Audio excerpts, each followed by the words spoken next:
Hello and welcome back to RailRoads Online. So today we are here with our new number 8 locomotive. It is the 480 Mastodon. So that is one of the new, I believe it was in one of the DLCs. But we will turn around and just kind of take a quick look around it. This thing is around 19, I think it was 19,400, something like that, pounds of tractive effort. So, big locomotive on the railroad. Obviously, not one of the big two, but, comes in third on the railroad. This thing quite a bit lighter than like the Lima and even the Tweetsy. This thing is actually pretty light for its power, that's for sure. Good looking model, have to say. Unique tender, which is cool. Got the high side on the coal high boards there for coal storage. Just cool locomotive. We do have the doors front and back on this one. Wait, hey, what are you doing? Alright, there we go. Nice boards to walk out on. Easy to get around. Nice locomotive like that. Same on this side. Not anywhere great to walk out though on this side, so there you go.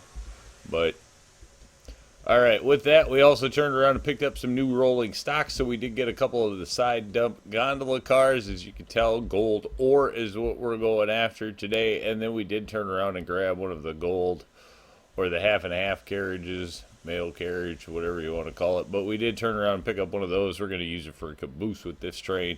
Plenty of tractive effort, or should be, with this locomotive to run it, so we just kind of threw it on there for making it the gold train all around. Alright, so with that we'll pull back, finish hooking all this up. But we don't want to connect to the next train. Perfect. Alright. Shell.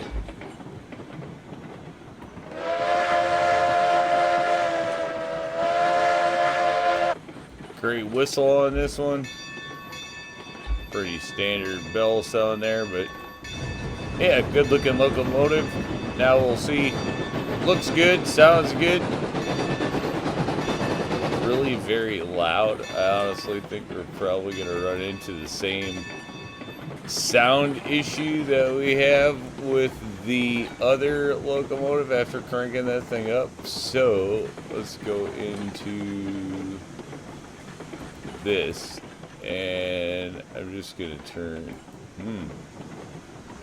I'm just going to turn the master volume down while we run this locomotive, to be honest, because I have a feeling that this thing is super loud, just like the, yeah, it certainly is. Right, so this thing, super loud, just like the other, what is it, the other Uinta? That means the 2662, probably the same thing. All of these locos, super, super loud. In fact, I'm going to go ahead and turn that down even more, because I can tell that's actually just crazy obnoxious loud. But super strong locomotive, so we are going to give it a run. That's for sure. We're not going to put this one in the dirt. We're just going to quiet it down a bit and assume then that we don't have any problems or that we can work around it. Definitely a loud locomotive. We can turn around and back away from the loco a bit, though we don't have that long a train to get that far away from the thing. So we can do that as well. Definitely a loud loco for sure. But we'll see what we can do with mixing audio when we run this thing. Great looking locomotive. I will definitely give it that. 480, so it's a little different wheel arrangement, obviously, at least not another 280, though we do have a few of those, so nice to get away from that. Should be a nice smooth running locomotive with plenty of power. Honestly, I have not run the Mastodon a lot, so this is kind of a real first work for it, at least for me. This load, obviously, I would expect is nothing for it. This will probably take the place of running the Tweetsy most of the time, although the Tweetsy, quite honestly, is going to be more recording friendly because this thing is, obviously, as you can tell, really loud. Cranking it down to what, 10 or 15 or something like that on the master volume to keep it going. For some reason, this batch of locomotives is way louder than the old ones. There's the whoop in the track, which I do have to say, I really like having that in the track. So definitely staying, not taking it out, that's for sure. That's one of the things that I'm liking having in this save file. I guess we can crank this up and see what we can get out of this. We can move along a little faster. Sadly, our whistle is quieter too, just to tone down the locomotive. That's the one reason I don't like using these for recording. Same thing with the, unfortunately, the 062 is the same, or we definitely be running that a lot more. Can't just go in and turn down the engine sounds, never needed to before, so there's that. But we do have the 3 loco, or I can't say 3, obviously this is 2, this is the second one. I'm assuming the 2662 is the same, but honestly have not compared it. I do have that on a different save file, but I don't have it on this one, and this is the save file I'm working on, so there is that. When we get there, we get there, if we get there. That locomotive is super expensive and very high tier. And well, the gold chain is going to pay a lot, so we're not going to worry about the money after all of this. It's not the greatest as far as XP, that's for sure. Unless they change something, which is definitely possible. That's the whole point of playing through after the release update to see, you know, how much changed, what changed, did anything change. And we've definitely found that they changed a few things, so from there we'll just see what else we got. I have no idea if the gold stuff changed at this point at all. This being the first time we're going to move it, I would expect that we're going to make some money after this. This locomotive, not too super expensive, honestly, like compared to the 125 or the 2662. This thing is cheap. This thing's only like $7,000, you know, and after you start buying like the class 125s or the 2662s, everything else is just kind of cheap, you know. I don't know, that's, I guess, how I look at it. This may be the perfect locomotive for this rail, although, I don't know, maybe the 125. 125 for the gold, I could see, for the hauling all the other stuff up the gold chain, that's for sure. Does this one have the...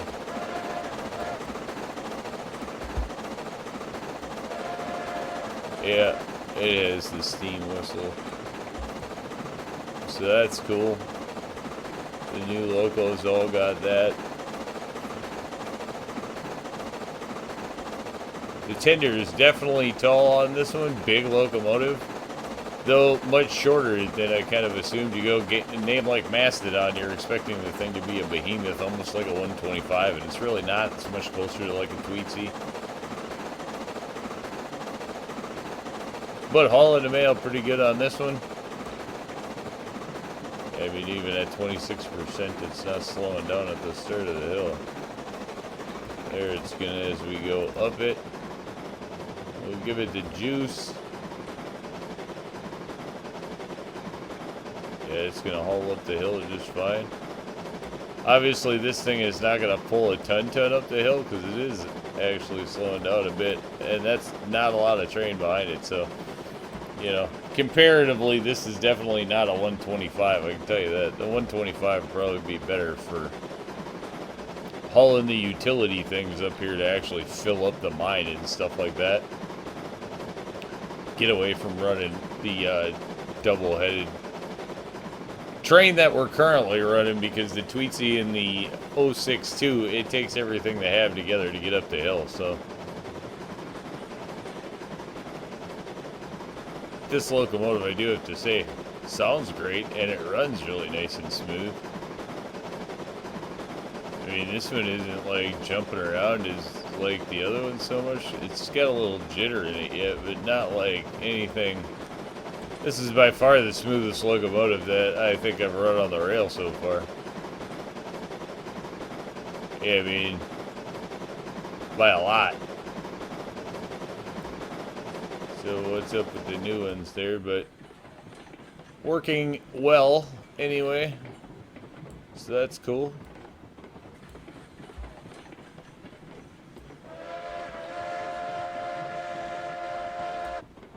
Sadly, our whistle is quiet. We'll be bringing in here, looking to fill up the hopper cars there, or the side dump cars, if you will.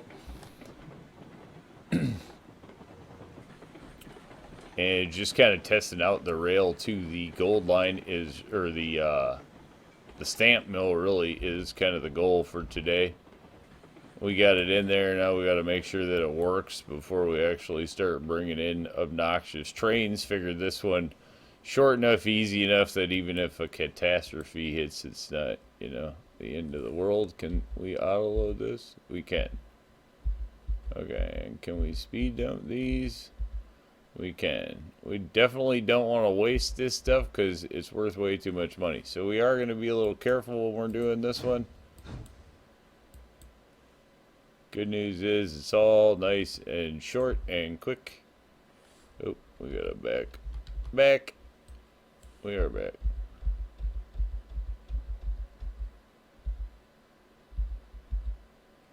Alright, there we go. Cool. Forward, tally-ho. This is a lot of locomotive to be pulling around little cars. Brakes work nice. Maybe a little too nice, but they work good there.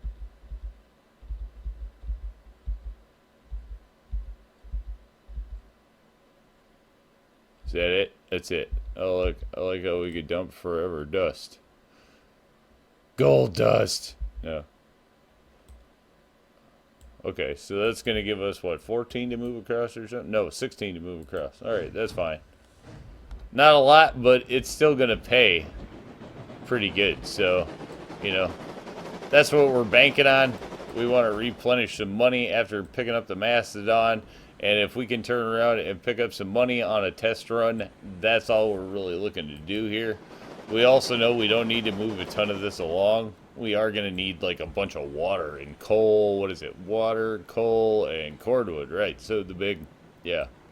The coal's decent to move along. You make a decent amount of money there. The cordwood and the water, not huge. But we already also know that, you know, the pay in the gold chain is not in all of that stuff. The pay is right there.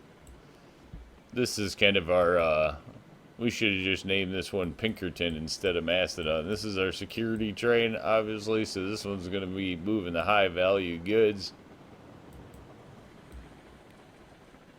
That's what this one is.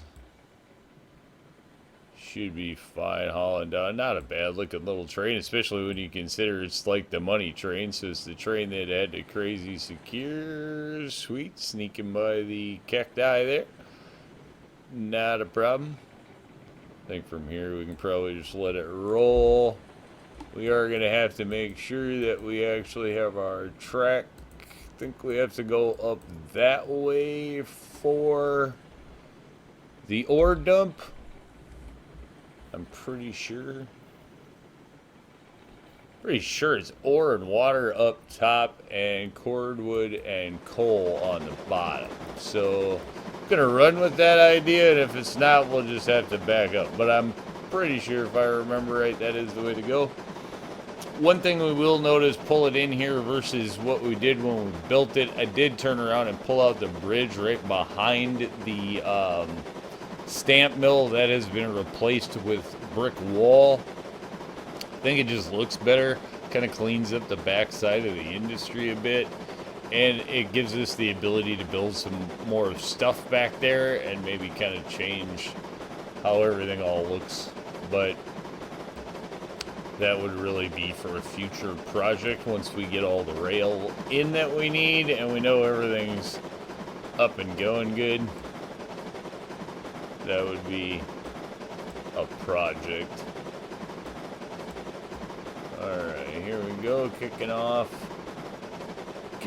on the dump rail. Hopefully we don't have any problems here, because we shouldn't. This is less incline than we just climbed up for sure. We do have to say the Mastodon ate up the 4.5% grade there like nobody's business. Didn't have a problem. There's not a lot of train back here, and we have a lot of locomotive up here, so not a surprise there. But that's the thing, hauling the gold, we definitely don't want to be running into problems.